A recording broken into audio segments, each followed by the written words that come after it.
bersama kita saat ini ada Dr. Gigi Era. Dr. Gigi yang juga terinspirasi oleh buku Laskar Pelangi. Apa yang terjadi pada Anda?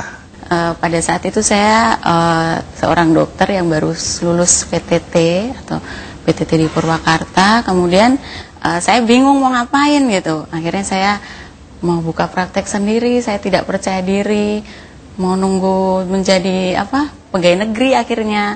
Kemudian di buku Laskar Pelangi pada bagian akhir disebutkan ada tokoh mahar, seorang yang pandai dalam bidang seni. Nah, dia ternyata setelah dewasa dia cuman menjadi seorang pelatih beruk, dan dia orang yang beruk hanya itu monyet yang manjat pohon kelapa itu ya. Dia hanya menunggu panggilan dari Pemda untuk menjadi tenaga honorer. Dia jadi hanya menunggu nasib memanggil dia, bukan dia yang berusaha untuk merubah nasib. Akhirnya dari situ saya terketuk, oh kok sama seperti saya gitu. Saya hanya menunggu pembukaan pegawai negeri gitu. Akhirnya dari situ saya berpikir saya harus mandiri, saya harus bisa bekerja dengan saya berusaha sendiri tanpa tergantung dari pemerintah. Alhamdulillah sekarang sudah punya tempat praktek sendiri. Itu terinspirasi dari buku Laskar Pelangi.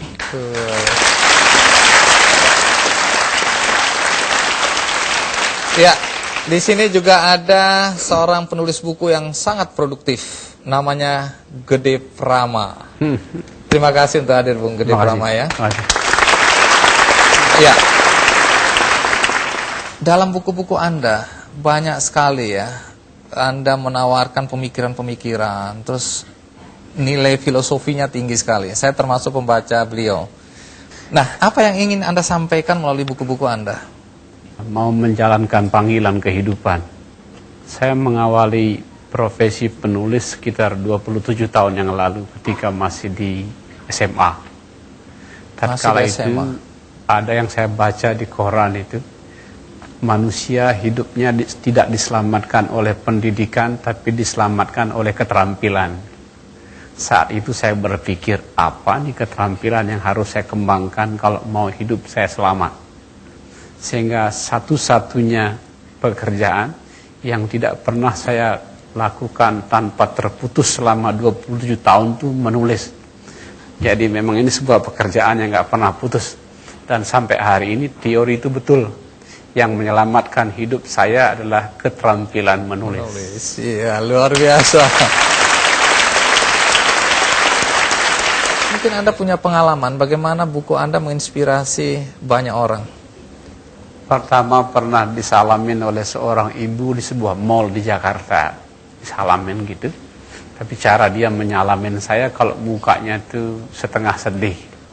Terima kasih buku Bapak sudah merubah anak saya dan seterusnya. Gitu ya. Yang kedua yang lebih menyentuh adalah anak saya Adi bercerita tentang papa mamanya nggak jadi cerai. Jadi suatu hari ini anak berdua sama papa mamanya sudah mau ke lembaga perceraian, saya nggak ngerti. Di tengah jalan ini papa mamanya tempur sudah, tempur, dak. Tiba-tiba bosan ini berdua tempur, dia dengar suara saya dari radio Sonora.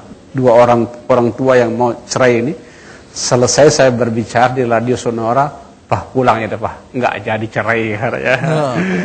Apa yang Anda katakan di radio itu? Cinta itu sebuah perjuangan. Cinta tidak pernah datang dengan cara murah datang dari langit. Semuanya harus kita perjuangkan. Dan seringkali cinta itu baru mekar setelah kita melewati berbagai macam derita. Dan di ujung cerita itu saya mengatakan, derita bukan musuhnya cinta. Derita itu sedang membuat cinta jadi lebih dewasa. Gitu,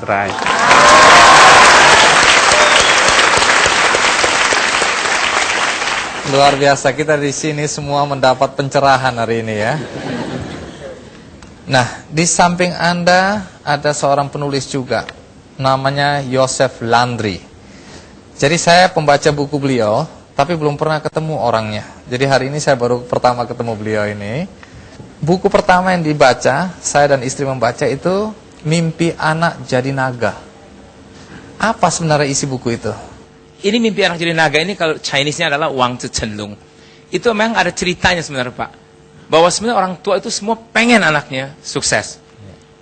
Paling tidak punya posisi, terkenal, punya duit, punya apa. Paling nggak juga hidup yang nyaman lah begitu. Nah, dalam hal ini saya pelajari gini. Anak itu sebenarnya semua punya bawaan Pak. Saya percaya itu bahwa ada bawaan. Memang sih betul orang bilang kita bisa ngelesin A, B, C, D.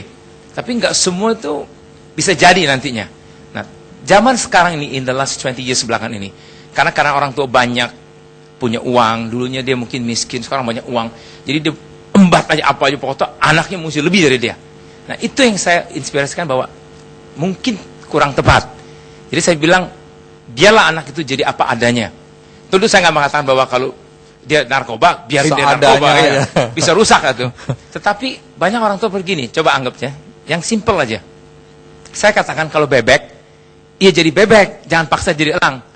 Karena kalau paksa jadi elang, nanti itu anak jadi belang, nggak bebek, nggak elang. Right?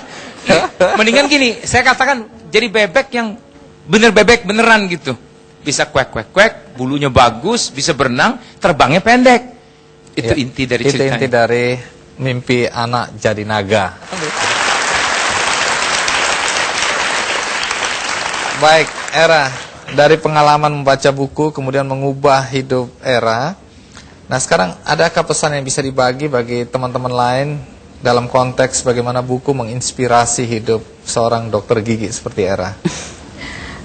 Dari membaca buku itu saya bisa tahu ternyata ada orang yang kehidupannya lebih menderita dari saya, tapi ternyata dia dengan semangat yang tinggi bisa merubah hidup dia dari seorang kuli ngambat sekarang sukses sebagai pengarang yang sukses.